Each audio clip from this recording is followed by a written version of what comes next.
de siempre. Así que muchísimas gracias. Agradecer también al Siglo XXI por abrirnos la puerta de su casa y a todas las empresas e instituciones que con su ayuda hacen posible este encuentro a beneficio de la Fundación 180. Hacer un especial agradecimiento a nuestros destacados expositores, Marcos Buscaglia, Walter Stoppelwerth, Eugenio Isla, Federico Furiase, Gastón Utrera y Fabricio Gatti. Muchísimas gracias a ellos por la posibilidad que nos brindan hoy de escucharlos y de compartir con nosotros su experiencia y visión sobre la situación de los mercados globales y locales y los nuevos desafíos que los mismos nos presentan en la actualidad. Muchísimas gracias a ellos. Un fuerte aplauso, por favor.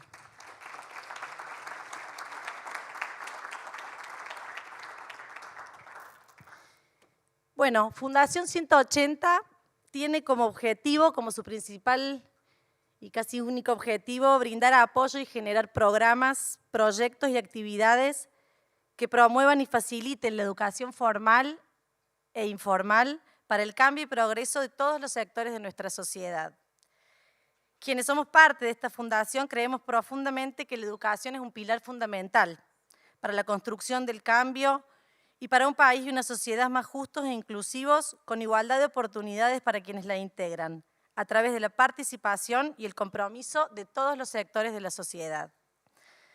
La Fundación tiene ya 13 años de trayectoria en Córdoba y está formada por un consejo de administración, que a su vez somos los miembros fundadores de la Fundación: Leticia Bello, Juan Colomé, Javier y Fernando Lozada, Florencia Aliaga, Eugenio Méndez Casariego y Santiago Jofré, quien les habla, Soledad Flores, y nuestro presidente Andrés Tey.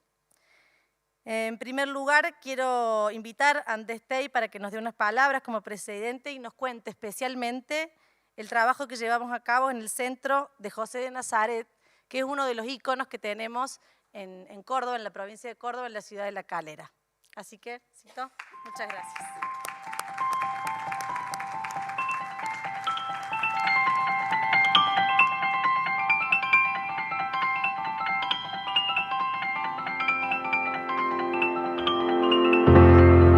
¿Que por qué hacemos lo que hacemos? Porque soñamos con una sociedad más igualitaria. Porque estamos convencidos que la educación es el camino para lograrlo.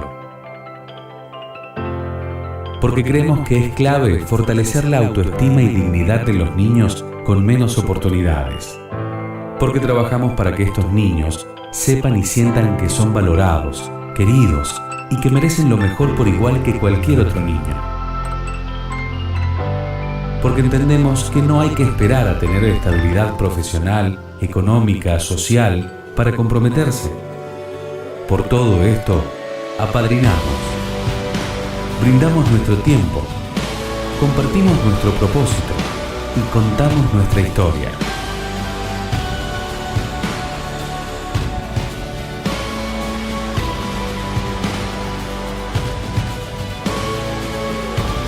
Comprometete. No se trata de lo que te sobra, sino de lo que estás dispuesto a renunciar por el otro.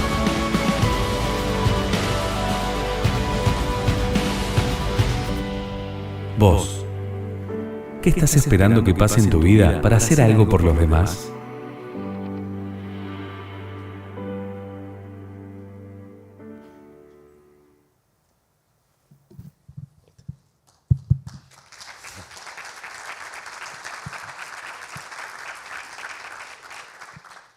Bueno, muy lindo videíto, es un videíto que ya tiene su tiempo, pero muestra realmente las caras de los chicos y el proyecto. Primero, ante todo, bueno, nuevamente agradecer a Gon Becerra y a Iván Petrini por ponerse al hombro este lindo proyecto a beneficio de la Fundación. La verdad que siempre es bueno trabajar en conjunto con amigos, con empresas que realmente apuesten y ayudan al crecimiento de este país. Gracias a la Siglo XXI, que también siempre nos abre las puertas. No es el primer evento que hacemos acá y la verdad que siempre muy amable y muy predispuesto a ayudar a fundaciones y a distintas empresas que puedan seguir creciendo. La verdad que muchas gracias porque porque esto tiene un prestigio y un lugar increíble para hacer estos eventos. Gracias a las empresas que apoyan siempre, a los familiares que también siempre están, a los amigos, a socios, etcétera, que siempre acompañan y apoyan estos proyectos a lo largo de toda esta trayectoria. Como dijeron, la Fundación tiene aproximadamente 14 años cuando empezamos, un grupo de amigos muy jóvenes, con una inquietud de trabajar realmente para ayudar a nuestro país. Éramos jóvenes profesionales, algunos ni siquiera todavía, y la idea era realmente hacer algo por los demás, porque veíamos que la situación del país cada día era más compleja, ¿no? Veníamos arrastrando historias ya de una Argentina complicada y veíamos que permanentemente la Argentina estaba con baches inconclusos. Entonces se nos ocurrió la gran idea de trabajar en algo puntual que realmente genera un cambio, la educación. Nos dimos cuenta que en Argentina realmente hay colegios, hay universidades, está apuntalada la educación, pero hay un gran problema que es la deserción escolar. La deserción escolar se convirtió en quizás el problema más grande que va a tener Argentina a futuro si hoy no se lo ataca. Hoy la Argentina tiene una deserción escolar aproximadamente, no lo van a poder creer, del 80%. 80% de los niños que se escolarizan no terminan ni a tiempo ni forman la escuela. Eso significa que realmente en 20 años, si este ciclo sigue permanentemente, vamos a tener un problema gravísimo en Argentina. Es muy difícil de combatirlo, pero hay herramientas que si se pueden trabajar en conjunto de empresas, la política, fundaciones que trabajan sobre la educación, se puede combatir. Nosotros, ¿cómo lo hacemos? Nuestro trabajo es prevención de la deserción escolar desde la edad temprana. Ya desde chiquititos entran al centro. Como verán, era un centro en La Calera que tiene aproximadamente unos 400 metros cuadrados, con aulas técnicas, en donde trabajamos desde muy chiquitito para que estos niños se empoderen y sepan que realmente ellos son las personas que van a cambiar el futuro de su vida, ¿no? Trabajamos con las familias, trabajamos muy fuerte con las familias para que ellos también acompañen a romper este círculo vicioso en donde cada niño que entra al sistema escolar vuelve a pasar por lo mismo, vuelve a pasar por la deserción escolar. Es un problema gravísimo, entonces no lo podemos trabajar solamente con niños, sino que realmente trabajamos con la familia. ¿Cómo lo hacemos? Tenemos un sistema muy interesante, hacer educación informal. Nosotros trabajamos con neurociencias, con inteligencias múltiples, aplicadas en talleres, en donde cada taller, por ejemplo, un taller de huerta, se aprende ciencias naturales. Un taller de cocina, aunque no crean, aprenden matemática.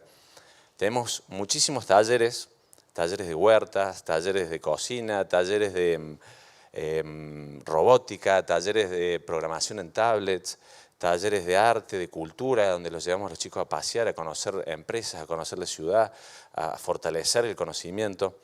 Es un trabajo en donde fortalecemos el conocimiento de los chicos en todo su ciclo, ¿no? Esto hace que el chico, a medida que va creciendo, empodera su personalidad.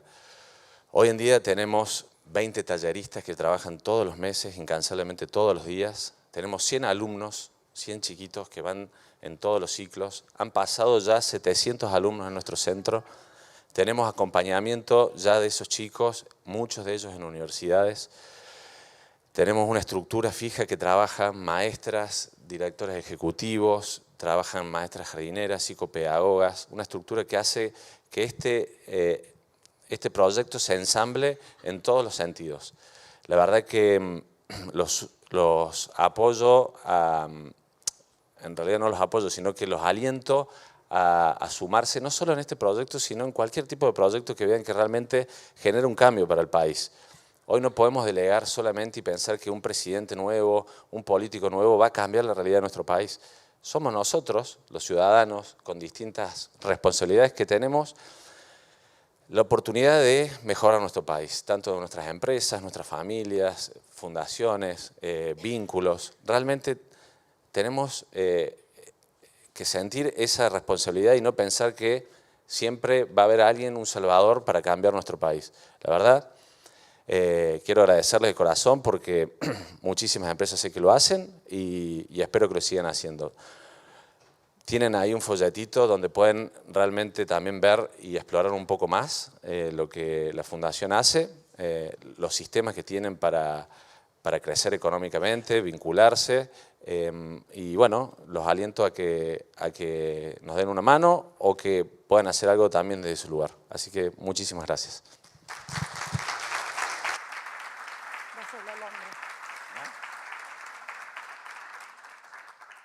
Bueno, muchas gracias.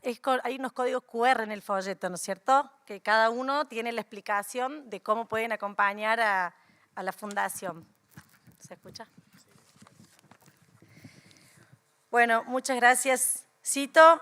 Quedamos a disposición también como Fundación para cualquier duda, cualquier pregunta o inclusive hasta si se quieren acercar a conocer el centro, también podemos generar ese espacio.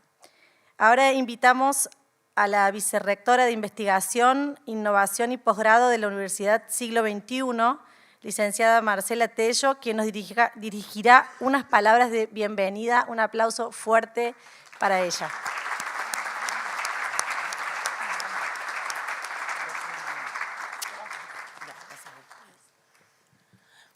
Hola, buen día. Bienvenidos y bienvenidas. Bienvenidos a nuestra casa aquí en Campus de Siglo XXI, a esta hermosa jornada que nos convoca gracias a los organizadores. Son 2 firmas cordobesas referentes de los mercados de capitales y han posibilitado hoy un encuentro con analistas económicos y financieros de prestigio, entre ellos nuestro estimado Gastón Utrera, director del Instituto de Economía Política de INSAE 21, nuestro hub de conocimiento. Agradecerles no solamente por hacernos partícipes, posibilitando este ámbito, ¿no? Las instalaciones de campus, sino también por la oportunidad para nuestros estudiantes, nuestros docentes, de seguir desarrollándose profesionalmente en estos espacios con esta calidad, pero también con una fuerte mirada social, ¿no? Donde unimos este interés académico, de profesionalización, de estar atentos a la realidad, a las tendencias y desafíos, en este caso de cuestiones financieras y de mercado de capitales, pero también con una mirada puesta en aquello que nos convoca Fundación 180. Creo que nos une no solamente este interés particular desde lo académico, sino fundamentalmente una apuesta, ¿no? La apuesta a la educación, la apuesta a entender y abrazar la idea de que es el único vehículo real, genuino para la transformación, no solamente de las personas, sino de los entornos que cada uno de nosotros ocupamos y con un gran sentido de responsabilidad cuentan con nosotros para ello, tanto empresas, gobierno y desde la academia para seguir impulsándolo. Espero que disfruten de esta jornada, que sea una jornada de impacto no solamente para hoy, sino que realmente genere hacia adelante nuevos proyectos e iniciativas en todos estos ámbitos que hoy nos convocan y a los que hemos asistido quizás con una primera premisa y que hoy nos puede disparar muchas más preguntas. Muchas gracias.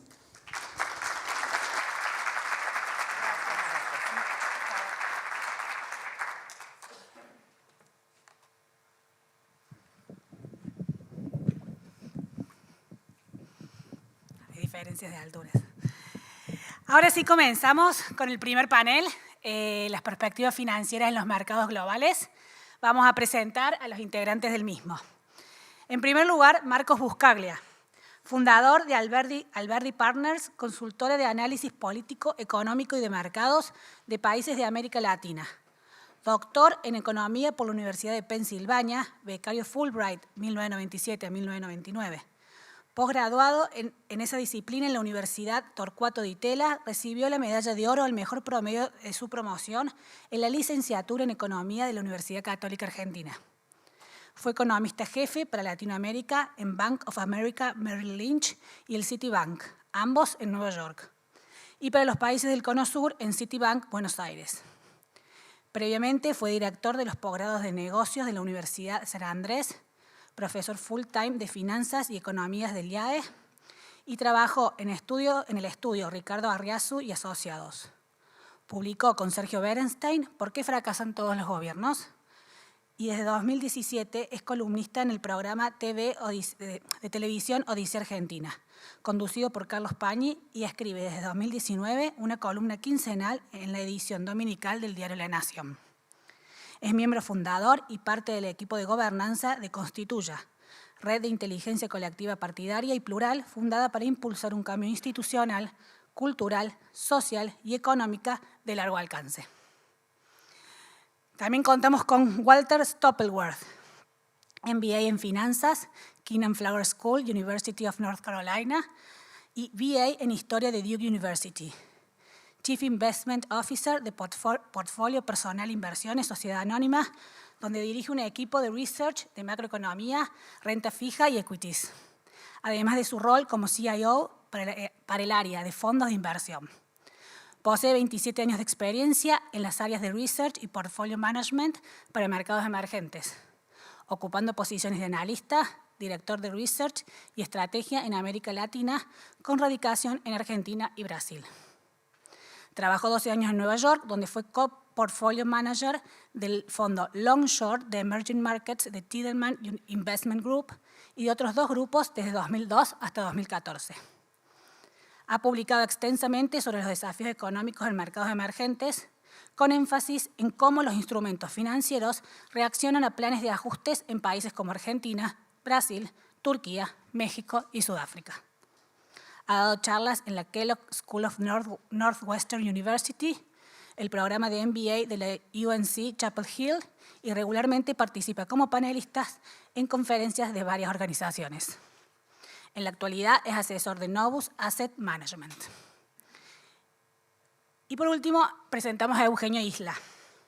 Entre 2010 y 2016 se desempeñó como profesor en la Universidad Argentina de la Empresa en materias como inversiones, mercados de capitales y finanzas corporativas. Desde 2011 a 2014 fue Portfolio Manager en Criteria Sociedad de Bolsa, desempeñándose en la gestión de carteras de inversión en renta fija y variable, desarrollo de herramientas de evaluación de compañías y manejo del riesgo crediticio, y en la elaboración de estrategias con derivados financieros. También se destacó como Portfolio Manager en Puente entre 2016 y 2017 y actualmente es Sales Executive en Franklin Templeton Investment. Modera este panel Iván Petrini de Petrini Valores. Con un fuerte aplauso le damos la bienvenida y damos lugar para que comience su exposición.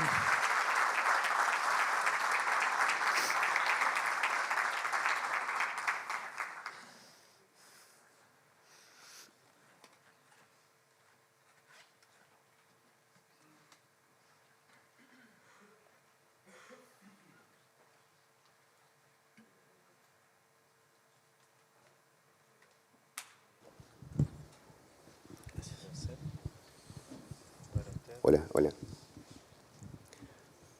Bueno, buenos días a todos. En primer lugar, déjenme decirles que es un gran placer para mí en lo personal poder coorganizar este evento junto con el equipo de Petrini Valores que me acompaña en su parcialidad. El resto por estas horas está en la oficina trabajando. Y coorganizarlo junto a Gonzalo Becerra y al equipo de Becerra Busátil, colegas y amigos. Y sobre todo poder hacerlo a beneficio de Fundación 180, una fundación que sigo desde sus inicios, conozco a los chicos, son amigos y he seguido el proyecto desde sus primeras horas. Desde ese momento me involucré a mi manera personal, acompañándolos y siguiéndolos en este proyecto de evitar la deserción estudiantil. Y cuando surgió la posibilidad de organizar este evento, ya más a nivel empresarial, me pareció una buena oportunidad para seguir difundiendo la actividad tan valorable que ellos hacen e intentar sumar a gente que se sume a acompañar este proyecto. Entonces, desde ese punto de vista, la realidad es que es muy gratificante poder hacer esto con gente amiga y con gente que uno se lidia día a día. O así. Entonces, vuelvo a decir, muy contento y muy honrado de poder participar, y también es un gran placer para mí, ya desde el punto de vista profesional, poder compartir este espacio, este panel, con 3 personas de extensa trayectoria, como acaban de escuchar, y poder conversar un poquito sobre el tema que nos compete, sobre mercados internacionales, sobre la realidad actual de mercados internacionales y sobre lo que pensamos que puede llegar a ocurrir bajo diferentes escenarios. La realidad es que no es común tener a 3 personas de tanta trayectoria juntos en un panel, no es común verlos en Argentina juntos, creo que es la primera vez que tenemos un panel de esta altura en Córdoba, así que para mí es un gran honor poder estar moderando y escuchándolos esta mañana. Entrando ya en el tema que nos concierne, mercados internacionales, ustedes saben, hay mucha gente muy entendida acá en el panel, que los mercados se han comportado de manera muy particular este año. Venimos de un contexto de un proceso de subas de tasa de interés en los principales mercados desarrollados muy fuertes, con objetivo de contener la inflación. Estados Unidos hoy en niveles de tasa de interés del 5%, que intentaron contener la inflación que se había disparado a niveles de 8% y ya hoy situándose a niveles de 3-4%. Un año que ha sido muy particular también, porque ha habido diferentes episodios de estrés. Algunos han pasado desapercibidos, otros no tanto, como es el caso de alguna asistencia bancaria que han tenido los principales bancos americanos. Y un año muy particular porque hubo un desempeño muy fuerte en los mercados de accionarios internacionales y muy dispar. No ha sido lo mismo lo que ocurrió en el mercado de equity tecnológico con el mercado con el S&P 500, por ejemplo, o con las acciones de países emergentes. Entonces, en ese sentido, es que ya para entrar a disparar con preguntas a este exquisito panel, te pregunto, Marcos, y entrando un poquito en la economía americana, ¿qué pasó que los pronósticos de los principales analistas, los pronósticos de los principales bancos a inicio de año, que ya dan cuenta de que deberíamos estar en una profunda recesión en Estados Unidos, no se están cumpliendo? ¿Cómo ves la economía americana? ¿Cómo ves la evolución del PBI? ¿Qué crees que va a continuar ocurriendo con la inflación en función de los datos que tenemos hasta hoy y en función, por ejemplo, de lo que nos dejó Jerome Powell en su discurso del viernes pasado en Jackson Hole? Bueno, gracias. Gracias, Iván. Gracias por la invitación. Es un honor estar acá en Córdoba y sobre todo con un propósito como el que nos convoca. Gracias a todos por venir. Bueno, básicamente, para poner en contexto lo que dijo Iván, o sea, a principio de año todos veníamos diciendo con esta suba de tasas es inevitable una recesión y estamos los economistas y los bancos de inversión como aquellos que gritan viene el lobo no viene.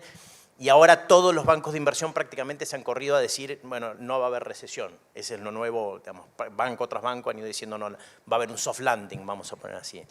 Y yo creo, yo voy a disentir de eso, pero creo que tenemos que entender que al final, y lo vinculo esto con el discurso de Jackson Hole, la gente me pregunta, bueno, ¿qué está opinando la Fed y cómo la ve la Fed?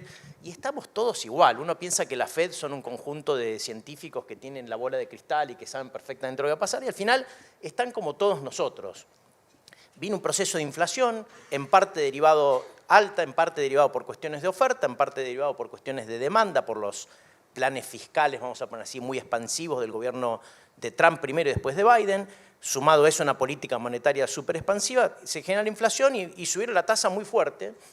Y ya saben que están, o sea, piensan que están cerca del final del proceso de suba de tasas, pero no saben bien dónde están parados. Y eso yo creo que es lo que se desprende un poco del discurso de Powell, es decir, no saben si van a necesitar un poquitito más de suba de tasas o van a necesitar quedarse acá, porque básicamente hay que entender que la política monetaria tiene lo que los economistas llamamos, tarda en surtir efecto, tiene un delay, ¿sí?, en actuar. Entonces, si pensamos que el proceso de suba de tasas tiene poco más de un año, digamos, que empezó, entonces nos da una idea básicamente que todavía no sabemos exactamente todo el impacto de la suba de tasas, si va a terminar de bajar la inflación o no. Lo que sí es importante entender del discurso de Powell es que lo que él no sabe bien dónde está parado, no sabe si, como digo, va a necesitar más, va a necesitar quedarse. Lo que no puede perder es el control del mensaje, en el sentido que él va a hacer todo lo posible para que la inflación baje al 2%. Esto lo digo porque hubo muchas voces, entre ellas, por ejemplo, Paul Krugman en el New York Times, diciendo, no, cambien, es necesario cambiar el objetivo de inflación al 3% del 2%, porque esa bajada de inflación del 3, ahora está la inflación en Estados Unidos, está al 3 y algo, el headline, de bajar del 3 al 2 es muy costoso en términos de actividad. Entonces no hagamos eso, no sujetemos a la economía a una caída de actividad, cambien el mensaje. Y lo primero que dijo Powell básicamente es, déjense de embromar esto, nuestro objetivo es el 2% y vamos a hacer todo lo que sea necesario para llevar a la inflación al 2%. Y lo segundo es, bueno, de nuevo, en línea con esto es la idea de que van a hacer todo lo posible, si necesitan subir van a subir, si necesitan quedarse con la tasa alta mucho tiempo, van a hacerlo, es decir, van a hacer todo lo necesario. No puede perder el control del mensaje porque está la experiencia de los 70, donde la inflación subió, la Reserva Federal subió tasas, pero de repente aflojó y después la inflación volvió a subir y después para bajar la inflación hubo que pagarle un mazazo que llevó a toda la economía global a una gran recesión. Entonces, es de nuevo, es darse una idea que al final están como nosotros, están sin tener del todo claro en qué situación están, pero que no pueden perder el control del mensaje, que van a hacer todo lo posible para llevar la inflación al 2%. Ahora, ¿cómo veo yo el tema de la recesión? Yo creo que el hecho que hayamos gritado lobo y el lobo no apareció no significa que el lobo no vaya a aparecer. Yo no digo que la recesión viene seguro, pero me parece a mí que hay que entender que hubo algunos procesos que hicieron que la recesión no haya llegado. Entre ellos, la gente ahorró un montón de plata en la pandemia. Cuando uno mira lo que se llama excess savings, es decir, los ahorros de los norteamericanos subieron un montón. Lo que pasaba en Estados Unidos es que te mandaban el cheque. Te mandaban el cheque a tu casa sin haberlo pedido, te mandaban el cheque y de los programas de ayuda, entonces todo eso se acumuló. Y eso se está desahorrando ahora. Según algunas estimaciones, eso básicamente llega de acá a fin de año como mucho. Es decir, o inclusive creo que decían este trimestre se acaba el desahorro de lo ahorrado en exceso de la pandemia. Entonces, y eso ya hay algunos signos de que el consumidor, que estuvo muy resiliente, el consumidor norteamericano, el consumo estuvo muy fuerte, en parte obviamente por un mercado laboral fuerte, pero en parte porque estaban estos ahorros, ya te das cuenta, hay algunas señales de tensión en el margen, que es que vos ves que la deuda de tarjeta de crédito está subiendo mucho, y la deuda de tarjeta de crédito sabemos que es la peor, es la más cara, es la más problemática. Entonces, para mí lo que pasa es esto, es como pasa en muchas familias, piensen, te baja tu nivel de ingreso por alguna razón, no querés bajar tu nivel de consumo, entonces sí, bueno, lo tarjeteo, ¿no? Y después me arreglo, pero llega un punto donde tenés que llegar a la dura realidad, y la dura realidad es que hay que pagar las deudas. Entonces ese efecto se está por acabar. Y el segundo es el gasto público, es decir, la política fiscal en Estados Unidos está totalmente dislocada. Tenemos un desempleo en mínimos históricos y un déficit fiscal en máximos históricos para periodos de no guerra y de no crisis como la crisis de 2008. Y básicamente, entonces, ¿por qué? Por distintos programas. Esto va a continuar de acá a fin de año. Ojo, cuando yo digo, de nuevo, que el lobo va a venir, no es que va a venir ahora de inmediato, porque hay varios programas que disparan gastos importantes a fin de año, pero tenemos, digamos, distintos programas que implementó la administración de Biden que van a llevar un déficit fiscal de órdago este año. Ahora, ¿eso cuánto puede durar? O sea, mi punto es que yo sigo pensando que acabado el impulso fiscal, que lo vemos, se ve cuando uno mira los números de payrolls. El payrolls es el número que dan todos los meses de creación de empleo, ¿sí? Es un número de cantidad de gente que consiguió empleo, vamos a poner así. El número de payrolls creados por el gobierno es muy alto con respecto a otros momentos de la historia. Es decir, hay los gobiernos locales, digamos, estatales, están creando mucho empleo. Eso se va a acabar. En algún momento se va a acabar porque la deuda de Estados Unidos además está volando, con lo cual tiene un límite. Entonces, sumale a eso que la tasa está muy alta. La tasa del Mortgage está en máximos que no hemos visto en este siglo. Entonces, sí, por ahora el mercado de vivienda se mantuvo relativamente elevado, digamos sólido, pero en algún momento te empieza a pegar eso. Se mantuvo sólido por distintas razones, después podemos entrar en detalle, pero llega un punto donde eso termina de pegar. Lo mismo le pasa a las empresas. Las empresas entraron en este ciclo con mucho cash, pero llega un punto donde empezar a refinanciar cuando te vence deuda y salís al mercado y la deuda, digamos, los spreads, la tasa está alta, los spreads están altos, te empieza a pegar también en la inversión de las empresas. Entonces, yo personalmente creo que no de inmediato, pero sí creo que vamos a ser una economía de Estados Unidos que entra en recesión en algún momento del año que viene. Entonces, por eso digo, estamos en un momento de bruma, ¿no? Y ahí hay que tomar una posición, ¿no? Si ustedes piensan que la economía, como piensan la mayoría de los bancos de inversión, que la economía se va a mantener resiliente, y entonces la Reserva Federal va a mantener la tasa alta por más tiempo. Entonces tienen que pensar sus inversiones con un entorno donde la tasa va a estar alta, ¿sí? Donde básicamente bueno, se mantiene alta durante varios meses. Si piensan como pienso yo, creo que en algún momento la recesión pega y vamos a ver una Reserva Federal que tiene espacio, aunque siempre muy cuidadosamente, para empezar a bajar tasas en algún momento del año que viene. Entonces, eso es en Estados Unidos. Ahora, fíjate vos que el resto del mundo tampoco está en una situación mucho mejor. Lo de China, en China estamos viendo una desaceleración. En China se combinan factores estructurales con factores cíclicos. El factor estructural es que en China la población ya está cayendo. Cae, el número de trabajadores disponibles cae.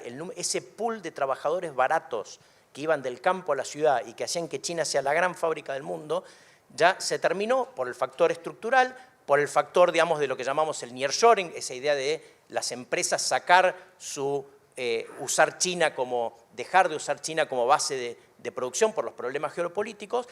Tenemos esos problemas estructurales con problemas cíclicos de básicamente la fiesta de deuda que también hubo en China para salir de la crisis 2008-2009 y distintas crisis que los llevaron a sobreendeudarse a muchas empresas, incluidas sobre todo las del sector inmobiliario y los gobiernos locales. Entonces, se mezclan estas dos cosas en un país que entonces va a desacelerarse, no sabemos cuánto, y un liderazgo político que ya no está con esta idea de que tienen que impulsar el crecimiento a toda costa. Es un liderazgo político mucho más centralizado, mucho más autocrático, el de Xi Jinping, y mucho más preparando a China para como una especie de confrontación hasta militar, yo diría, más que pensando en tengo que crecer al 6%, cueste lo que cueste.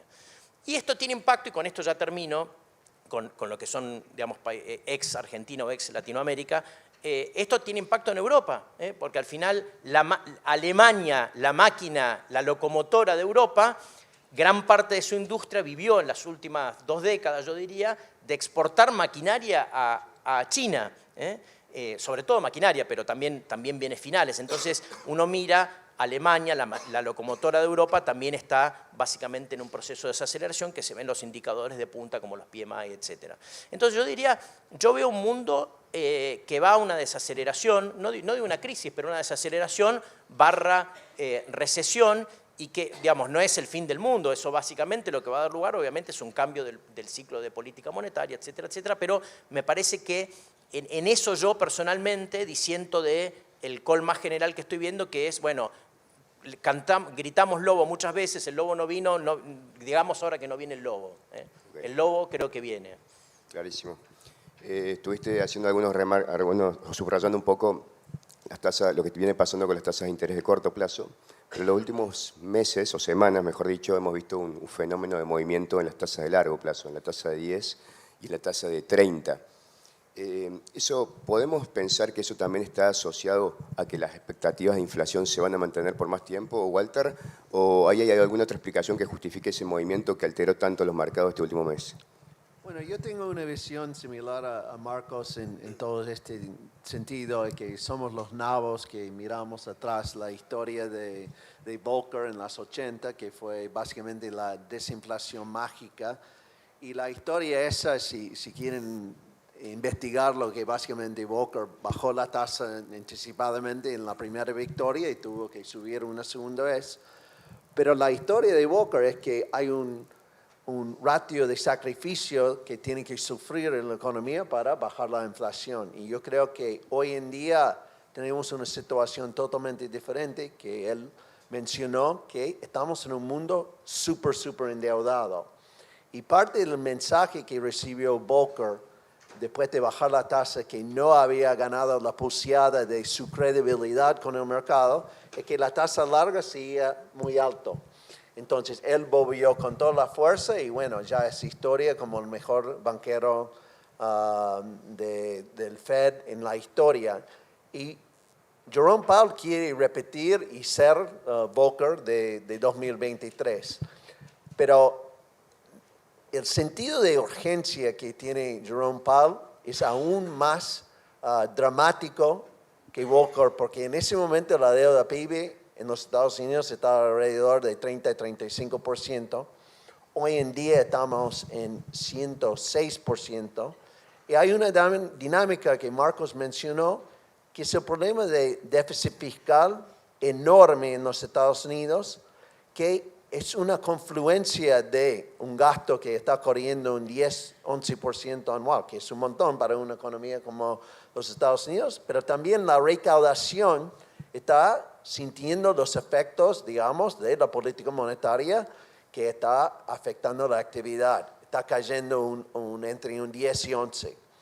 Entonces, yo estoy viendo una situación que me preocupa mucho, no quiero asustar a nadie, pero yo estoy en Nueva York manejando dinero en 2011-2012 cuando desató la crisis de deuda de Europa. En ese momento, básicamente, muchos de los gobiernos europeos, especialmente los griegos, estaban gastando dinero como marinero borracho, no había un sistema de controlarlos, y en un momento el mercado de deuda dijo, no, ya basta, es que no vamos a financiar esto indefinitivamente, y subieron las tasas enormemente, y entramos en lo que algunos se llaman un doom loop, donde cuando tenés que refinanciar tu deuda, tu gasto de intereses sube muchísimo y básicamente la sostenibilidad de tu deuda se pone en duda. A mi juicio, los Estados Unidos está acercando esta situación porque uno pregunta, en los últimos meses, la inflación bajó un 3.1. Es que no hay una celebración de los economistas en eso. Todos tienen miedo que la inflación va a volver si China vuelve, etcétera, etcétera. Pero parte del problema es que el Tesoro está emitiendo este año $1 trillón extra de bills y notas de Tesoro para financiar este déficit y pagar los intereses que este año dicen que va a llegar a 663 mil millones y el año que viene 745. Entonces, a mi juicio, parte del plan de Jerome Powell es matar de un tiro la inflación ahora, sino el problema con los bond vigilantes, el mercado de bonos dice, me estás llenando todas las semanas con subastas de bonos, es que tienes que pagar más tasa. Y esa tasa termina erosionando más el déficit fiscal. Pero a ver si entiendo lo que querés transmitir. Es básicamente que el movimiento de suba de tasas, tanto de las tasas de 10 como de 30, puede estar más asociado más a una percepción de mayor riesgo por parte del Tesoro americano que a expectativas de inflación. O sea, porque consecuentemente en las últimas semanas hemos visto algunos downgrades por parte de calificadores de riesgo en ese sentido. Por eso es que parte del problema de este análisis es que normalmente Alan Greenspan, otro famoso jefe de Fed, dice, nosotros no tenemos problema para pagar la deuda, vamos a imprimir billetes. Ustedes en esta audiencia saben cómo terminar esa historia. Funcionó muy bien desde 2008 a 2019, QE1, QE2, Twist, todo esto. Pero ahora el mercado dice, si hablas con alguien en Templeton o BlackRock y dices, ¿te voy a imprimir para pagar? Dicen, no. Yo he visto esa película en 2021 cuando bajaron todos los bonos en el mundo. Entonces yo no quiero pintar que un nube negro que vamos a otra crisis, pero si Powell no se mantiene firme y tiene que estar dispuesto a causar una recesión para bajar la inflación, podemos entrar en una situación no similar a Europa, porque los Estados Unidos tienen más credibilidad que Europa como un bloque, pero yo lo veo que parte de la curva larga está diciendo que el gobierno de los Estados Unidos tiene que dejar de gastar. El problema es que nosotros tenemos un presidente, perdón, soy republicano, no soy trumpista, pero Biden es un populista. Tiene que buscar su reelección Y yo no he visto nada en ningún discurso que está pensando en bajar el gasto.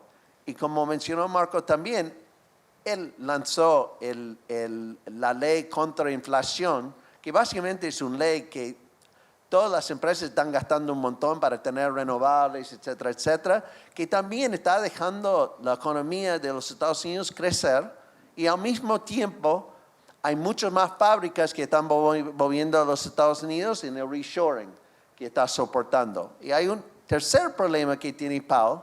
Hay mucha gente rica en los Estados Unidos que tenían depósitos en los bancos a cero por 10 años. Tengo todos estos ahorros, son mis ahorros contra una guerra nuclear. Ahora, este señor pasa eso en un money market, está recibiendo 5.2% anual. Ponele que tiene un palito. Esos son $50,000 más que el rico tiene para gastar, no sé, en Miami, viajando. Y eso también está apoyando. Entonces, nosotros tenemos una economía bifurcada, donde el rico está de fiesta, porque sus ahorros rinden algo, y el pobre que está endeudado y la tasa sube. Entonces, es una situación muy difícil para Powell. Para mí, tiene que seguir fuerte, no porque creo que la inflación no baja. Yo creo que está bajando, hay muchas señales de esto. El problema es que si él no hace en los próximos 6 meses, matando al vampiro, el miedo del mercado de bonos sobre la insostenibilidad de la deuda de los Estados Unidos puede volver.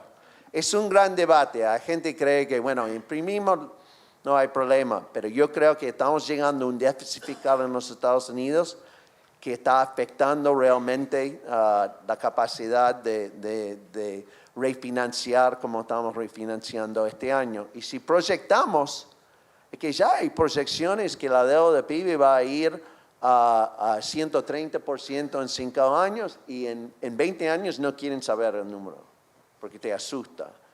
Entonces yo creo que estamos en esta dinámica hoy en día, pero yo personalmente creo también que la recesión va a llegar, que hay muchos indicadores de desinflación de autos usados, de alquileres, porque estamos construyendo muchos departamentos. Entonces, no es todo nube y negro, pero ese miedo de que el tema fiscal causa una disrupción en los mercados no es menor. Sigo, Walter, y continuando con estos nubarrones que mencionas, me viene perdón, pero estoy un poco engripado. Me viene la siguiente pregunta.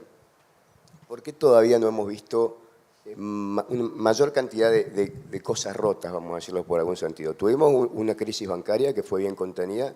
En el sector de real estate vimos algunos incipientes efectos, sobre todo en commercial real estate, pero ¿dónde más crees que puede venir el próximo episodio conflictivo? Bueno, yo creo que una de las cosas mencionó Marcos es que cualquier CFO inteligente en los últimos 5 años sabía que tenía que poner todo su deuda largo. La duración de la deuda corporativa está mucho más largo que hace 15 o 20 años, entonces no tienen que enfrentar la refinanciación. Yo creo que si hay un lugar donde puede detonar una bomba es obviamente en commercial real estate, oficinas principalmente. En muchos de estos sentidos dicen que hay una serie de alquileres y leases que no han vencido. Hoy en día salió un número hoy en Twitter que 25% de los trabajadores en los Estados Unidos siguen siendo virtual contra 46% en COVID. Pero no hay necesidades de oficinas y cuando tenés que entregar la oficina y no pueden alquilarlo, el dueño que sí está súper endeudado ese sector, podemos tener problemas. Podemos hacer repurposing, convirtiendo oficinas en departamentos, pero eso lleva años y años. Entonces yo veo un problema por ese lado. Tenemos más bankruptcies y este sentido, pero es parte del proceso. Es que una política monetaria está ahí para bajar empleo, causar recesión, disminuir demanda agregada, y eso es el trabajo de Pau. Esto de millennials y Gen X, que no podés bajar el crecimiento porque gente va a estar en la calle. Mala suerte. Eso es política monetaria históricamente. Entonces, yo creo que puede haber más cosas que rompen, pero claramente una de las preocupaciones entre los economistas es commercial real estate, yo diría. Ok, y siguiendo un poquito con el resto de los países o los continentes, ¿te preocupa también China? ¿Cuál es tu visión ahí? ¿Sabes que estoy leyendo mucho sobre China? Yo creo que hay dos mentalidades sobre China, que básicamente hace 10, 15 años está en declinio, por más que sigue creciendo 5% por todas las cuestiones que Marcos mencionó, que baja natalidad, que Xi Jinping obviamente está priorizando las empresas estatales contra las empresas privadas, pero también hay otra óptica de algunos autores que dice que hay rebalanceo en China. Si uno ve los números de actividad, la parte de servicios de China está creciendo, es que la parte de consumo, el oro interno, finalmente el chino está empezando a gastar, porque ahora la fiesta de comprar departamentos sobre departamentos y que ya no es negocio. Entonces, hay una perspectiva que está un poco más optimista, que ya China no va a ser el monstruo industrial que ha sido, eso va a migrar a otros países, pero la parte de rebalanceo de servicios, de internet, de otros sectores, sí está sucediendo, entonces no hay un desplome. Lo que está claro es que la situación de deuda en China es grave. Seguramente ustedes están enterados que el sector de real estate, los constructores, Evergrande, Country Garden, básicamente fueron a la bancarrota, y no son empresas chiquitas, así que en un momento el pasivo de Evergrande era $300 mil millones de dólares. Entonces, ese sector básicamente está con un cáncer muy terrible, pero hay otro problema que tiene, que básicamente es la deuda subsoberana o el LGFV deuda, que básicamente son municipalidades que tienen 9 trillones de dólares de deuda, y el mayor ingreso de esas municipalidades y gobiernos regionales era la venta de tierra. Entonces, eso es otra preocupación, pero yo creo que los chinos lo tienen bien bajo la lupa. No significa que no va a explotar, pero parte de esta nueva política que están haciendo es para desinflar este problema poco a poco para que no explote. Y como dice Marcos, podemos quedar acá una hora hablando de cómo pueden hacer eso. Pero por un lado, la poca inflación en China ayuda al resto del mundo. Es que las importaciones de China acaban de bajar 12,4%, las expos 14%. Entonces, toda esa excess capacidad, quizás China va a ayudarnos como ayudó en 2008, gastando, exportando deflación. Entonces, sí, China es un problemón, pero para este contexto lo que tiene que hacer Powell y también Lagarde en ECB, quizás es un viento de cola que ayuda al proceso de desinflación, pero no sé qué opinas vos. Sí, yo ahí disiento en esto, o sea, estoy de acuerdo con todo lo que dijiste, excepto esto último, en que es distinto el proceso de desinflación que aportó China en el pasado con este, porque en el pasado era un proceso de desinflación que venía de incorporar una masa de trabajadores que estaban fuera del sistema económico global al sistema económico global a salarios muy bajos. Entonces, básicamente el mundo se beneficiaba de un aumento de la oferta global, es como si fuera lo que los economistas llamamos la frontera de producción, se corría porque estabas incorporando un montón de gente al mercado laboral, pasó no solamente en China, sino que al mismo tiempo estaba pasando en Europa Oriental. Entonces, era una desinflación generada por un shock de oferta positivo. En este caso es distinto, porque es una deflación originada en una falta de demanda de bienes, ¿sí? Entonces, eso implica que su demanda de bienes del resto del mundo también va a caer. Digo, mensaje para acá, para Latinoamérica, ¿no? Entonces, si vos te cae la demanda de bienes de China, que no está pasando ahora porque están haciendo temporariamente un restocking, estaba leyendo de commodities, pero el día que termine ese restocking, es decir, va a tener menor demanda de cobre porque hay menos construcción, menor demanda de distintos productos que son lo que producimos los latinoamericanos. Entonces, para mí es una deflación que no ayuda a la economía global como ayudaba la otra deflación. Sí. Porque su naturaleza es distinta. Ok, clarísimo. Y excelente el punto o el contrapunto. Ahora, habiendo planteado los escenarios, Eugenio, que plantean Marcos y Walter,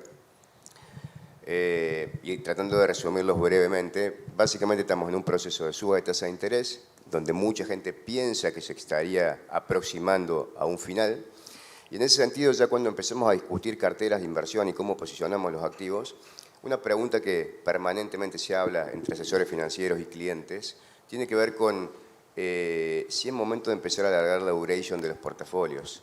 Traduciendo esto, ¿qué es? ¿Es momento de continuar comprando bonos del Tesoro americano para el perfil más conservador en esta clase de activo a corto plazo, a 6 meses, 1 año? ¿O ya tiene sentido empezar a alargar esa duration, colocarse a 1 o 2 años, pensando en que esa tasa de política monetaria puede empezar a descender próximamente? ¿Cómo lo ven ustedes de Templeton y cuál es tu visión en este punto? Sí, bueno, la verdad que es hoy la pregunta recurrente, ¿no? Teniendo a la Reserva Federal actuando de forma muy activa y agresiva, la Reserva Federal trabaja sobre la parte corta de la curva y las expectativas del mercado se terminan volcando en la parte larga. Como bien decías y como bien venían diciendo, hay expectativas de que ya estamos sobre el final del ciclo de subas y que puede empezar a haber más tarde o más temprano cierto recorte. Y eso genera que hoy tengamos la curva invertida, en donde se encuentran retornos más elevados en la parte corta y a medida que tomamos duration empezamos a por ahí perder algo de carry, de rentabilidad en términos de flujos.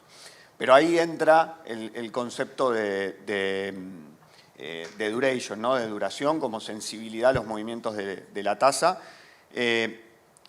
Y déjame ir acá 2 años hacia atrás, en donde, si nos vamos 2 años hacia atrás, no teníamos tasa prácticamente, donde un crédito investment grade rendía 2% y hoy está rindiendo 6%, donde un crédito de alto rendimiento rendía 4, 5 a lo sumo y hoy rinde 9. Hoy hay tasa, eso ha cambiado. Si algo nos dejó el año 2022 es que tenemos tasas y tenemos rendimientos nuevamente en la renta fija.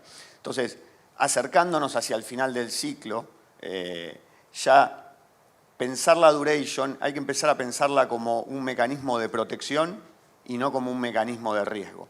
Cuando yo tenía la tasa del crédito grado de inversión en 2%, difícilmente la podía ver que fuera más para abajo, que hubiera menor rendimiento y en donde yo pudiera ganar por estar en la parte larga. Pero hoy la tengo ya en un nivel elevado y como bien expusieron acá tanto Marcos como Walter, con ciertos temores sobre una posible recesión y el accionar que pueda tener la Reserva Federal, hoy la duration se convierte en un mecanismo de protección. Entonces creemos nosotros que es un buen momento para empezar a extender duration. Y siguiendo con este punto y atando con algunos puntos que mencionaban Marcos y Walter, en ese sentido, para perfiles conservadores, ¿te animás te sentís cómodo en los créditos high yield que mencionabas o te quedarías a nivel investment grade eventualmente? ¿Cómo ves la dinámica que se ha comportado de los spreads del high grade contra el high yield? Bueno, ahí tenemos que tener en cuenta algo que comentaron recién respecto a el trabajo que han hecho los CFO de las distintas empresas en refinanciar sus deudas. Entonces, hoy nos encontramos tanto en el investment grade como en el high yield con muchas compañías que han reestructurado sus deudas y que no tienen vencimientos en el corto plazo. Y que no solo eso, sino que cuando refinanciaron la deuda, la refinanciaron en un entorno de tasas bajas. Con lo cual, la carga de intereses que tienen que pagar por cada dólar que están endeudados es una carga baja. Ese crédito después en manos de un inversor pasó de rendir 2 a rendir 6 y perdió valor como valor nominal. Pero esa pérdida de valor en el precio la sufrieron los inversores, quedó en manos de los inversores. De cara a las empresas, el nivel de interés que tienen que pagar por cada dólar que deben es bajo. Entonces, hoy nos encontramos en el segmento del crédito con bajos niveles de carga de interés y una buena ventana por la que no van a tener vencimientos, con lo cual es un espacio que nos resulta atractivo. ¿Y cuál es esa ventana? Y bueno, en el high yield tenemos que pensar en 3-4 años, con lo cual hay que buscar la parte corta de la curva. Y en un investment grade podemos pensar en hasta 5 o 6 años. Ese es el entorno donde hoy encontramos atractivos siendo selectivos en la parte de crédito. Ok, te subrayo una frase que está bueno que no pase desapercibida, pero Eugenio acaba de decir, hoy hay tasa. Entonces me dispara una segunda pregunta. Si hoy hay tasa, ¿tiene sentido que discutamos y pasemos tiempo estudiando el segmento de renta variable, dado los niveles de evaluación que tienen hoy, después del tremendo rally de este año? Bueno, vamos a ponerlo de esta forma. Si teníamos esta misma charla en diciembre del año pasado o en enero de este año, íbamos a estar teniendo una conversación parecida. Y íbamos a estar diciendo que encontrábamos mucho valor en la renta fija. Tal vez por ahí inclusive hablábamos de que encontrábamos valor en las acciones de valor por sobre las acciones de crecimiento y que tal vez esperábamos que el mundo haga cierto catch-up y recupere el espacio que venía rezagado respecto a Estados Unidos. Y en estos meses pasó todo lo opuesto. Las acciones se comportaron mejor que la renta fija. Las acciones fueron impulsadas por las acciones de crecimiento que se comportaron tremendamente mejor que las acciones de valor. Y Estados Unidos mantuvo esa diferencia con respecto al resto del mundo. Y esto me parece que refleja la importancia del asset allocation y la importancia de tener una cartera diversificada, de tener una asignación estratégica a cada uno de los activos. Obviamente dependerá del perfil de inversión de cada uno, qué nivel de exposición puede tener uno a un segmento u a otro. Pero sin dudas creo que el mercado de acciones, aún en un entorno con posibilidad de recesión, donde obviamente nos lleva a pensar en un portafolio más defensivo, es algo que hay que considerar. Ok, Walter, vuelvo a vos. Yo te sigo desde tus inicios y sé que arrancaste tu carrera siendo analista de acciones, de equity, ¿no es cierto? Sí. Entonces, y ahí un poco para entrar con temas más, vamos a decir, más populares, te pregunto, ¿cómo explicamos la tremenda suba de acciones de las 7 magníficas o estas acciones tecnológicas? ¿Es sustentable la evaluación que tienen? Y entendiendo por las 7 magníficas, para el que no está muy en tema, a Apple, Amazon, Microsoft, Nvidia y demás, ¿a dónde radica la justificación de tal brutal aumento de la evaluación? Bueno, yo creo que el primer impulso vino porque el mercado estaba celebrando la baja de la inflación de primero 9 a 4 a 3, entonces son considerados activos de alta duración, entonces si haces un flujo de caja largo, si piensan que la tasa es larga y que suben. También yo creo que es una forma también defensiva de los portfolio managers cuando no sabes qué hacer, hay que hacer un benchmarking y la ponderación de estas acciones tan altos, pero no podemos evitar la nueva onda que es Artificial Intelligence. Entonces Microsoft es líder en eso, que Nvidia tiene un PE de Infinity y Beyond, y obviamente AI es algo que dio impulso a este grupito. Es muy difícil, yo tengo la sensación que todavía hay demasiado dinero dando vueltas en el mundo, tenemos que recordar, y uso una palabra de una colega mía, que todos los pibitos que empezaron a enviar acciones en sus casas con Robinhood, etcétera, etcétera. Entonces el nivel de actividad de individuos y también de opciones de muy corto plazo no tiene historia. Entonces, pero yo, siendo un inversor en acciones toda mi vida, yo no puedo justificar el PE de Nvidia, pero el tipo que sí creyó ha ganado 250% este año. Entonces, yo creo que acciones siempre va a haber un momento, y si uno cree que Jerome Powell finalmente va a ganar la pulseada, entonces crecimiento vuelve y hay mucho valor, pero es un tema de stock picking, etcétera, etcétera. Pero a ese terreno los quería llevar. Cuando Walter dice AI, estamos hablando de inteligencia artificial, y es el argumento que hoy se está usando para justificar la excesiva evaluación que tienen compañías tecnológicas. Entonces, Eugenio, te pregunto, ¿es realmente o ves realmente que el impacto de la inteligencia artificial en las empresas puede aumentar los niveles de productividad de la misma para que se justifiquen los múltiplos que hoy estamos pagando por esas compañías? Sé que es una pregunta difícil, pero... Déjame primero comentar que nosotros tenemos nuestra casa matriz en San Mateo, que es una localidad al sur de San Francisco, en pleno Silicon Valley, con lo cual estamos en pleno contacto con el mundo tecnológico y el mundo de la innovación. Tenemos una incubadora propia en nuestro campus e interactuamos continuamente con todo el entorno de tecnología. Y comento esto porque no es lo mismo estar en Nueva York, tomarse un avión para ir a tener una conversación con el CFO de una compañía, el CEO de otra compañía y volverme, que estar ahí todo el tiempo y poder conocer lo que está pasando, ¿no? Y lo que estamos viendo es que realmente la inteligencia artificial es para nosotros una nueva plataforma.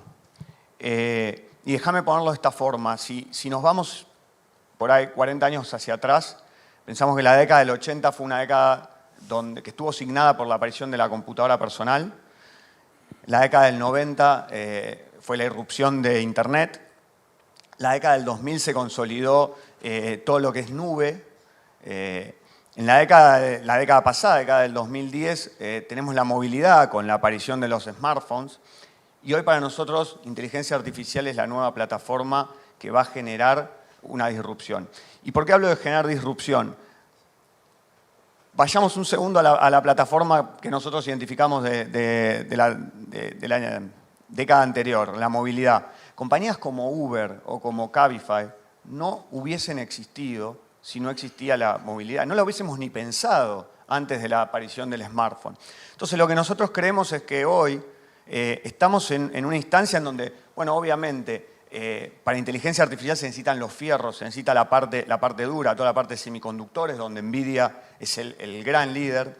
Se necesita la parte del entorno, donde ahí hay 3, 4 empresas, es la discusión de si contar o no a Oracle, pero está Amazon, está Alphabet, está Meta. Pero después está toda la parte de aplicaciones. Y en esa parte de aplicaciones tenemos muchos potenciales futuros, Uber o Cabify, que todavía no tenemos ni idea de que existen. Y creemos que ahí hay todavía mucho valor. Walter, ¿algún punto? No, pero hay que recordar que hay una generación de portfolio managers en los Estados Unidos. Si uno toma desde 2007 o 2008 la outperformance de tecnología contra bancos, contra S&P. Entonces, es lo que ellos saben, ¿eh? Yo he conocido a esta gente y ellos no ven flujo de caja libre, nada de eso. Es que es crecimiento. ¿Cuánto crece y cuánto de las métricas crecen? Y eso es donde crecieron y les fue muy, muy bien en los últimos 15 años. Entonces, estamos en una época, yo siempre digo, de innovación, claramente. Y durante esta época, y puede durar no sé cuántas décadas más, y que la gente que está manejando dinero en los Estados Unidos principalmente, pero también en Europa, es que ganaron plata invirtiendo en tecnología. Entonces siempre van a volver a eso y no todo esto de Ben Graham y Buffett y todas las cosas que yo sí aplico y me funciona, es que ellos tienen otra visión y están muy metidos en eso y hasta que, el año pasado varios fondos súper exitosos cayeron como un piano, Tiger, etcétera, etcétera. Pero hasta que les fracase como en 2000, que fue un masacre, yo creo que va a continuar la fascinación con tecnología. Sí, pero es cierto, déjame hacer una reflexión nada más, pero es cierto lo que marcas. Les cuento una anécdota personal de hace pocos días. Hace pocos días me invitaron a un evento donde venían también de un banco de inversión, hacían un desayuno en uno de los edificios corporativos más importantes de Córdoba para todos los empresarios del sector tecnológico. Y fui a escuchar un poco a ver qué visión tenían. Y lo que me llamó la atención fue una de las preguntas de los asistentes que venía en esta línea, Marcos, perdón, que quiero que me ayudes a reflexionar esto. Decía que estaba en este desayuno y hablaba gente de JP Morgan para un grupo de empresarios tecnológicos. Y cuando estaba terminando el evento, uno de los asistentes, que venía escuchando atentamente este proceso de suba de tasas de interés y demás, dice, pero bueno, ¿cuándo volvemos a la normalidad? Y pensemos que ese auditorio eran 50 personas de unos 40 y tantos años a 50 años, donde percibían la normalidad como un proceso o como un periodo de tasas de interés reales negativas, que fueron los últimos 2 años, donde todos estos emprendedores tecnológicos tuvieron mucha actividad de fusiones, adquisiciones, de rondas, de series y de emisión. Entonces a mí me llamó la atención porque la pregunta fue, ¿y cuándo volvemos a la normalidad? Y yo interrumpí, atentamente estaba escuchando esto y digo, bueno, pero la normalidad no son tasas de interés reales negativas a lo largo de la historia de la vida de los países desarrollados, ¿o sí? Bueno, te lo voy a responder con una anécdota, pero para poner en contexto lo que hay que entender que al final el valor de una acción es el valor descontado, con lo cual depende del flujo de fondos y la tasa de descuento, ¿no? Entonces, el flujo de fondos estamos todos excitados con lo que viene con Artificial Intelligence y yo creo que puede llegar a ser, tiene gran capacidad de ser the next big thing. Entonces, está el potencial. Ahora, vamos a la tasa de descuento y te respondo con una anécdota. Yo estaba haciendo mi doctorado en Economía en la Universidad de Pensilvania y fui a hacer un summer internship a Goldman Sachs, ¿no? Y me metían en todas las mismas actividades que metían a los MBA que estaban haciendo el summer internship. Entonces iba a cosas que para mí eran un mundo nuevo. Imagínense, cuando uno está en el doctorado está haciendo ecuaciones y resolviendo modelos. Y de repente me llama y dice, bueno, ahora vamos a un auditorio como este, a una reunión con, creo, ya estoy viejo, pero se llamaba, creo que Meredith, era la gran analista de acciones, la estrella del momento del mercado accionario. Estoy hablando del año 99 esto, ¿no? Entre el 99 y el 2000. Gran estrella. Y todo el resto, yo veía que el resto de la gente que estaba conmigo estaba como si fuera a ver a Mick Jagger, ¿no? Yo ni la conocía, pero el resto era como Mick Jagger. Ya me voy a acordar el nombre. Y la cuestión es que nos ponemos en el auditorio y dice, bueno, yo les voy a decir por qué básicamente yo estoy tan optimista con el mercado accionario. Y por qué, que le ha ido muy bien, obviamente eso es lo que le había convertido en una estrella. Dijo, es muy simple, y se los voy a resumir, por supuesto, ella hizo todo un speech para florecer este, pero dijo, viene un largo periodo de tasas bajas en el mundo. Y el call de ella era que la tasa de descuento con el cual descontó el flujo de fondo iba a bajar por muchos años y eso es lo que justificaba evaluaciones más altas. Me impresionó mucho. Entonces, yo creo que lo que está en cuestión ahora, dado todo lo que hablamos de la política fiscal, de un cambio estructural que hay en el mundo, es si la tasa, esto es un gran debate que hay entre los economistas, si las tasas, una vez que la inflación baje, vamos a poner así, si las tasas largas van a volver al periodo anterior o se van a quedar más altas. Yo creo que para ver si uno está muy optimista, sigue muy optimista con el mercado accionario, más allá de lo que pase con el numerador, con el flujo de fondos, tiene que tener un view sobre la tasa de descuento. Yo personalmente creo que vamos a ir a un mundo de tasas más altas, digamos, permanente, no digo súper altas, porque los problemas de deuda están llegando a un límite. Tiene un límite que antes no lo hiteamos y ahora lo estamos hiteando. Pero básicamente me parece al final, sobre todo con estas empresas de alto crecimiento, donde es mucho flujo de fondo futuro el que estás descontado, no flujo de fondo inmediato, el rol que uno le dé a la tasa de descuento es muy importante y yo personalmente creo que no vamos a volver a un mundo de tasas reales negativas. Y eso, aprovecho, si puedo hacer yo una pregunta. Yo tengo un view, pero le quería preguntar a Eugenio. Venimos de tasas de tips negativas durante muchos años y ahora están positivas, ¿no? ¿Estarías invertido en tips o los bonos protegidos por inflación? Si ¿les gustan o no les gustan?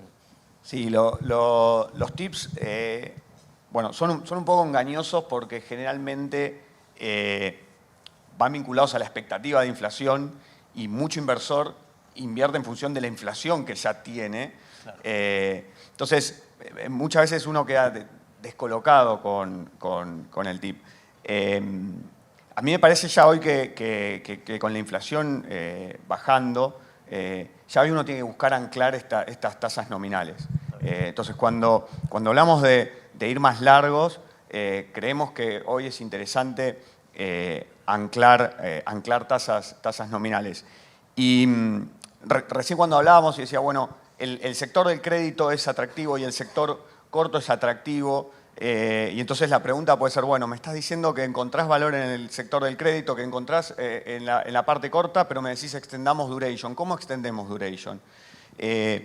Y ahí, por ejemplo, lo que estamos haciendo nosotros es, usando la parte de crédito de la parte corta y media y extendiendo duration a través de treasuries y German bonds, que son los bonos de Alemania, que inclusive lo podemos hacer a través de derivados, que es algo que podemos manejarlo de forma más fácil para armar y desarmar. Y de esa forma, tener una cartera donde podamos ir a buscar las tasas a la zona que más nos gusta de la curva, en la parte de crédito, y ganar la protección de la duración a través de la tasa libre de riesgo.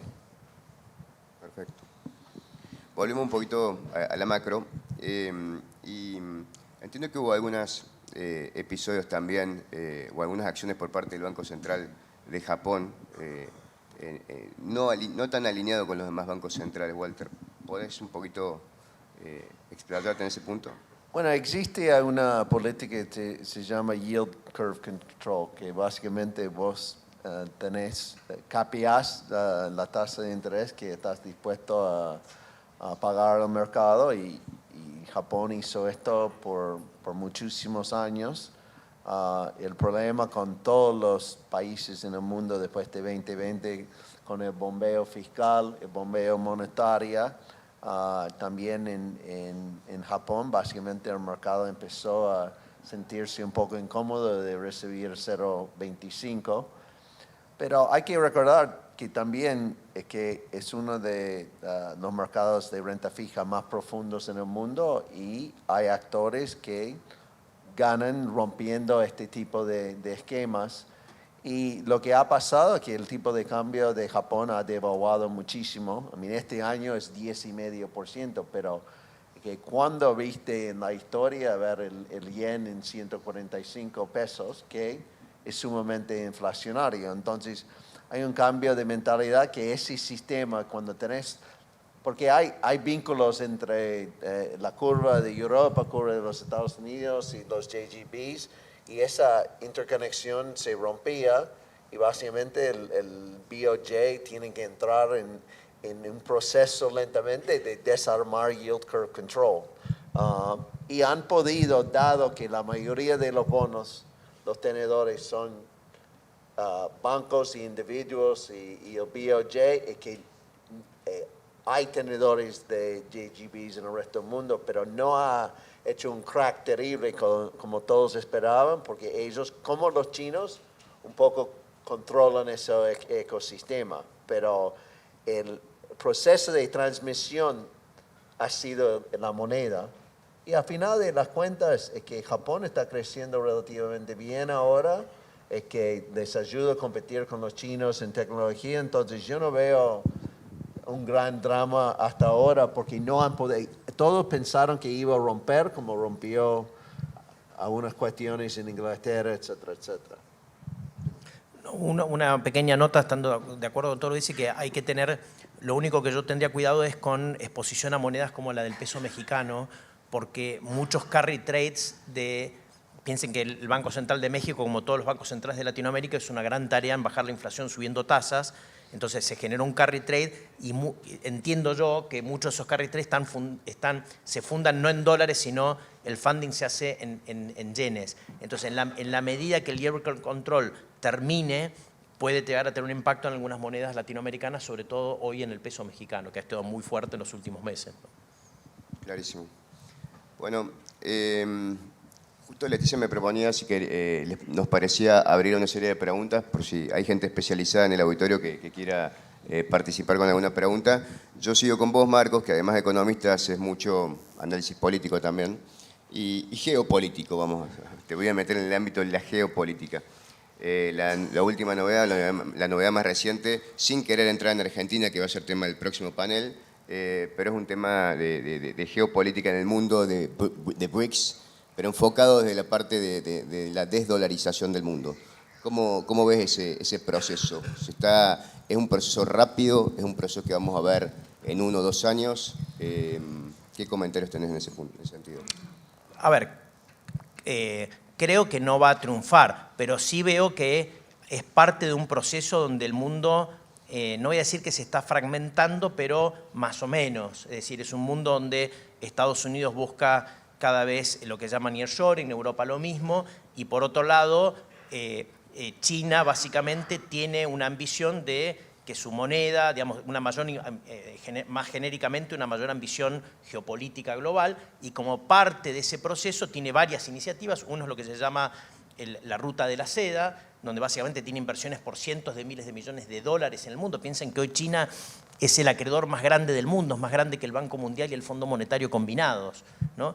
Y parte de ese proceso de internacionalización es todos estos swaps que hace con los bancos centrales, como el que escuchamos a diario acá. Entonces, y el intento de desdolarizar la economía. Entonces puede llegar a pasar en un mundo más fragmentado, donde una parte del comercio se haga en otra moneda, los yuanes, pero básicamente me parece que al final el yuan hoy por hoy no va a ser una competencia sólida para el dólar, porque al final es una moneda que no, es una moneda básicamente que no aspira a tener una convertibilidad plena como la que tiene el dólar. La movilidad de capitales en China está restringida. Es decir, no tiene ciertas características que me parece a mí que el dólar sigue preservando, y por lo tanto creo que por más que pueda tener un éxito parcial en ese segmento del comercio que se va a ir hacia el sector más de China y su entorno, me parece al final el dólar va a seguir siendo usado por mucho tiempo como moneda del comercio y moneda de ahorro, ¿no? Bueno, y como parte de los BRICS, y de nuevo sin entrar en Argentina, pero otro de los participantes relevantes del BRICS es Brasil. Entonces, no hablamos de Brasil. ¿Cómo pensás que Brasil puede jugar ese partido?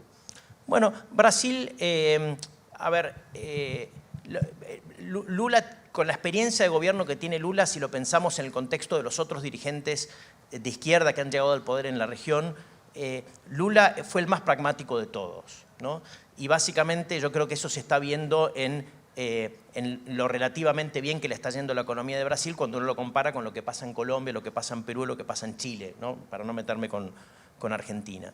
Y básicamente ese pragmatismo de Lula es, él tiene un discurso para la tribuna, y el discurso para la tribuna es que él habla de Rusia y de comerciar en yuanes y no en dólares, y todo ese discurso, pero su agenda doméstica, él no tiene mayoría en el Congreso, la negocia con lo que llama el Centrado, ese conjunto de partidos de centro, que a cambio, no voy a decir de corrupción, pero sí de plata para sus distritos, para lo que se llama pork barrelling en inglés, le hacen aprobar leyes. Pero esa agenda doméstica es una agenda bastante buena.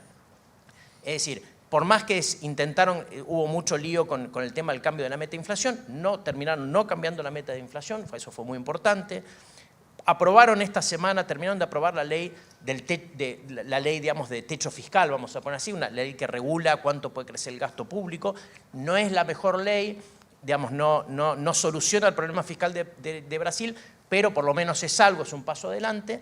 Y la tercera reforma, que es la que se está discutiendo ahora, es una gran reforma fiscal, donde básicamente la idea es consolidar 5 impuestos en 2, que es básicamente un tema de simplificación tributaria muy importante. Entonces, cuando uno compara la agenda internacional, es para la tribuna, la agenda doméstica es una agenda mucho más pragmática, positiva, te diría yo, y eso es lo que hace que Brasil, que empezó el consenso con una tasa de crecimiento cercana al 1 esperada para este año, va a estar, en este momento está cerca de 3 puntos, obviamente en gran parte porque tuvieron un cosechón los brasileros que les tiró mucho el PBI de primer semestre, pero básicamente yo te diría, lo veo en un proceso con un presidente que resulta mucho más pragmático de lo que la mayoría de nosotros cuando leyendo los diarios ve, porque él lo que vemos es sus discursos de política internacional, y un Banco Central que hizo su trabajo muy bien hecho, que podría haber empezado a bajar tasas antes de lo que empezó, si no fuera por todo este ruido que hubo alrededor de la meta monetaria, pero solucionado el tema de la meta monetaria,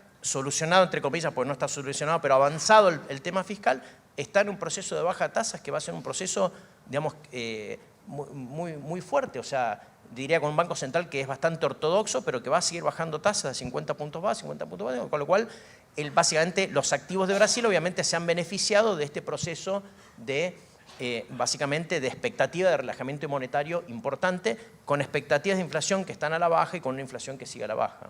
Bueno, subrayo acá otro tema. Brasil baja la tasa, y Walter va a la pregunta para vos. Si baja la tasa, ¿hay que comprar acciones brasileras? O sea, ¿te gusta el mercado de equity brasileño o no es suficiente? Sí, o una condición yo necesaria, estoy pero no suficiente. totalmente de acuerdo con eso. Lula tiene ese tete-a-tete con el Banco Central, que el último problema que tiene ahora, que más o menos está resuelto, la cuestión fiscal, que el Banco Central tenía dudas sobre sus intenciones, porque el superávit primario que dejó Guedes fue 2.4 de PBI, ahora está menos como 24, pero él tiene que sincerar los precios de combustibles, que estuvieron 46% abajo de paridad internacional en gasolina y 31 en diésel, aumentaron algo, pero parte del Banco Central tiene miedo de inflación suprimida de eso. Entonces, si hacen un tregua ahí, pero como dijo Marcos, está dentro de todo un déficit primario balanceado, un superávit comercial sin China bombando en 65 mil millones de dólares. Un proceso de desinflación que puede decir, bueno, ok, pero bajó de 12 a 3 y ahora está en 4. Entonces yo creo que obviamente las acciones vinculadas a China, que son Vale y Petrobras, va a depender la sensación de que China está volviendo a crecer y que hay demanda de commodities. Pero hay un montón de acciones brasileñas que están vinculadas al mercado doméstico que pueden ser interesantes. Entonces, hoy en día, el sector de asset management en Brasil, ustedes saben que es gigantesco, es 1.4 trillones, el último número que vi hace unos años, pero recibir 13,25 y hacer la plancha, para ellos es que el carry en términos reales contra inflación de 4 es muy jugoso y han tenido salidas en los fondos mutuos de acciones. Cuando esa tasa empieza a bajar, todos los grandes BTG, XP van a decir comprar acciones y hay que anticipar ese momento. Entonces yo veo también, Brasil está bien y Lula no es mi favorito, pero es que la verdad es que no han explotado la situación fiscal, es que entregaron aumentos, etcétera, etcétera, y la política monetaria es ejemplar. El Banco Central son héroes ahí. Entonces yo lo veo bien, pero va a ser menos de Brasil durante el boom de China, más un Brasil de encontrar las nuevas empresas y todos los nuevos IPOs que han tenido. Ok, clarísimo. No sé si para ir cerrando ya, que nos quedan los últimos minutos, si hay alguna pregunta, y si no la hay, la voy a hacer. Sí, Nancy.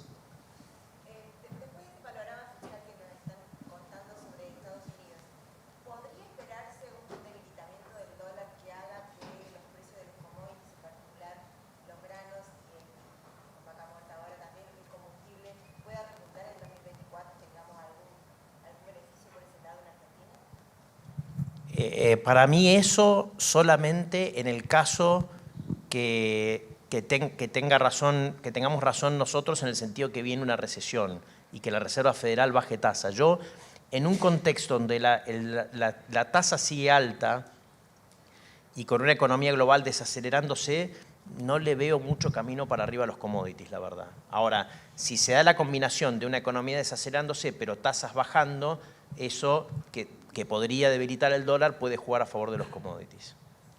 Sí, el dólar, si hay un activo en el mundo que es casi imposible tradear, yo diría que es el dólar. Que a veces el dólar está fuerte porque el crecimiento de los Estados Unidos este trimestre a uno dicen que va a ser 2.8 contra 2.4, entonces que atrae capitales. También hay este proceso de reshoring es serio, que hay muchas fábricas, semiconductores están...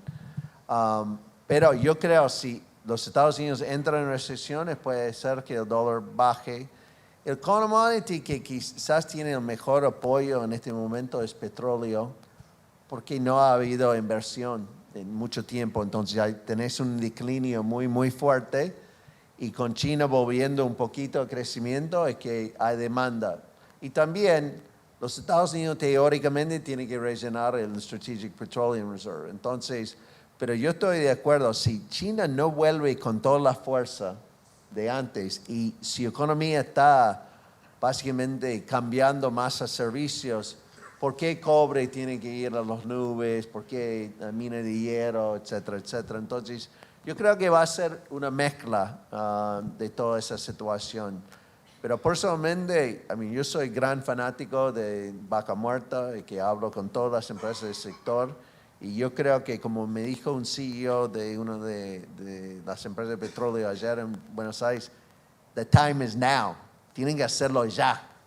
Si no lo explotan en estos próximos 4 o 5 años, quizás pierden el tren. Y yo creo que, guste o no guste Massa, y que puso los dos gasoductos o oleoductos en marcha, entonces yo creo que está avanzando eso. Última pregunta, la transmito yo para Eugenio, así escuchamos un poquito tu visión y ya los invitamos a pasar a un coffee break que Leticia nos va a ir ubicando. Pero Eugenio, hago yo esta pregunta porque pensé que se iba a levantar pues, desde el público, pues son dos temas que siempre surgen en reuniones y son más preguntas que tienen que ver con ejes temáticos de inversión. Entonces quería preguntarte para una firma como Templeton, ¿cómo ven todo lo que es, en línea con el petróleo, el campo de la energía eléctrica eventualmente y cómo hay que invertir esa clase de activo eventualmente? Y la otra pregunta que nace siempre al final de cada reunión es cómo ven, desde una óptica de la firma de ustedes, la inversión en el universo de criptomonedas, del cual en lo personal yo me he declarado varias veces bastante incrédulo o escéptico, pero sé que hay muchas firmas que ya están teniendo alguna visión un poco más contundente en ese sentido.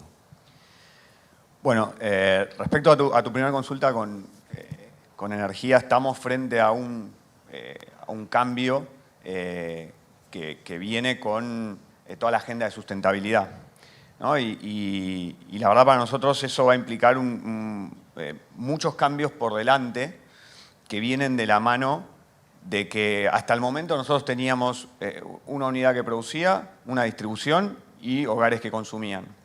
Hoy vamos a tener en el futuro vamos a tener diversas fuentes, fuentes de generación de energía, cada uno requerirá su propia distribución y después hogares que no solo van a estar consumiendo, sino van a estar generando, van a estar autoabasteciéndose y van a estar devolviendo a la red, con lo cual todo eso genera un cambio muy fuerte. La agenda era una agenda que tenía mucho peso hace un par de años y que con la irrupción de la guerra fue como que cambiamos esta idea de pensar en energía renovable por pensar en energía, punto. Sobre todo Europa, ¿no? Que era quien tenía más la bandera levantada. Pero sin dudas es un tema para nosotros por ahí las próximas 2 décadas. Ahora, dicho esto, si pensamos en el petróleo todavía está lejos de estar muerto, ¿no? Porque vamos por ahí a lo que es más notorio, que es la industria automotor, en donde vemos cada vez tasas de crecimiento más altas en lo que es autos eléctricos o de distintas fuentes, pero la base es muy chica. Todavía la producción grande sigue siendo en autos en automóviles de consumo de combustible tradicional. Creemos todavía que faltan algunos años para llegar a ver el pico en lo que es la plaza de automóviles tradicionales. Y cito automóviles porque es lo más común y lo que vemos por ahí con mayor penetración.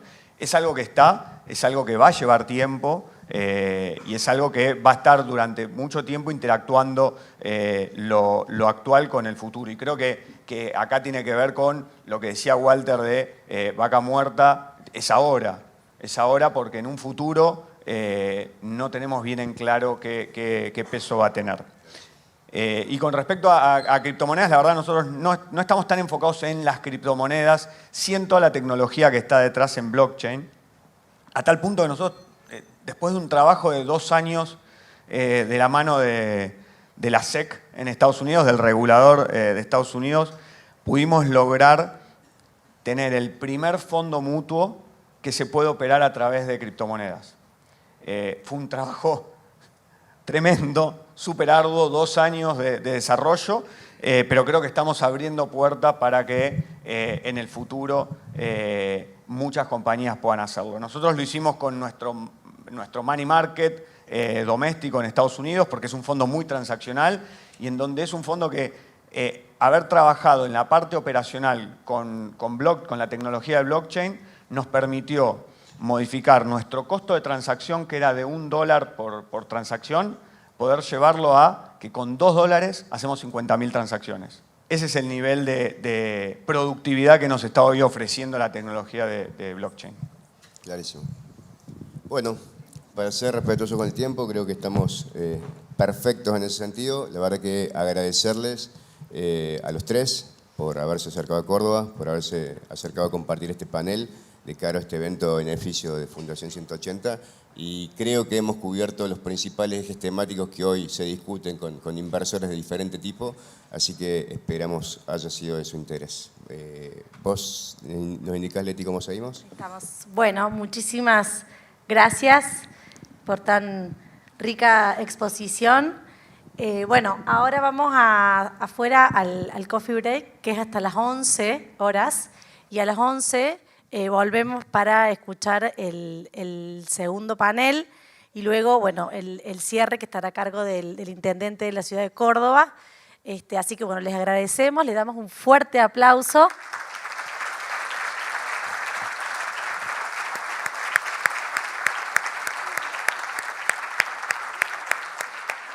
Y a las 11 los esperamos nuevamente. Muchas gracias.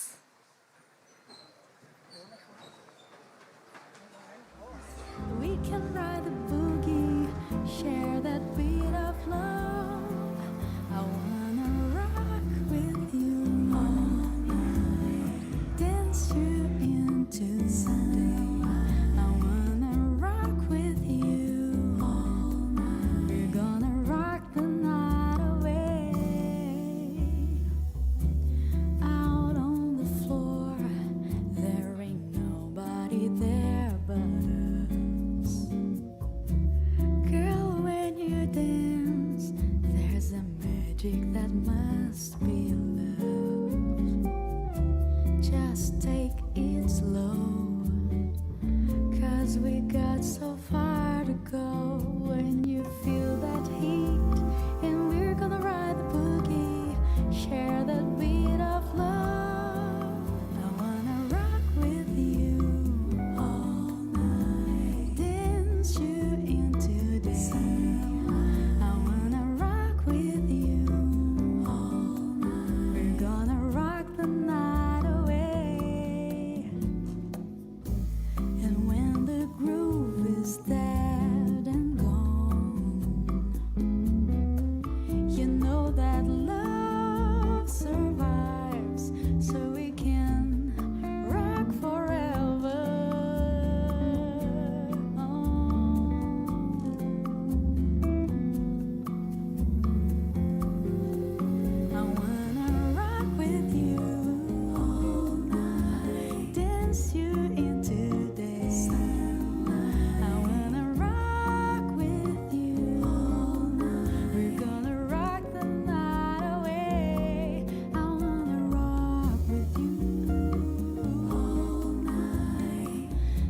dance you into Sunday. I wanna rock with you. We're gonna rock the night away. I wanna rock with you. Dance you into day.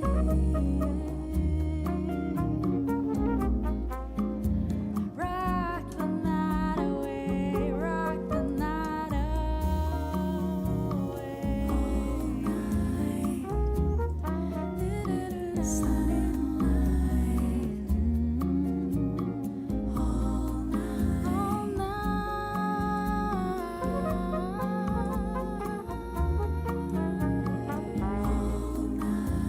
Dance you into sunlight.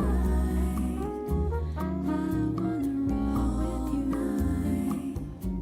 Dance, dance the night away.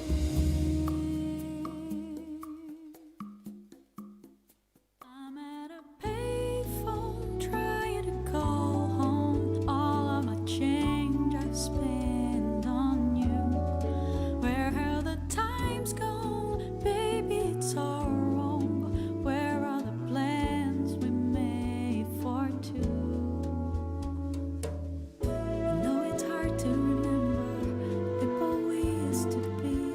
It's even harder to picture that you're not here next to me.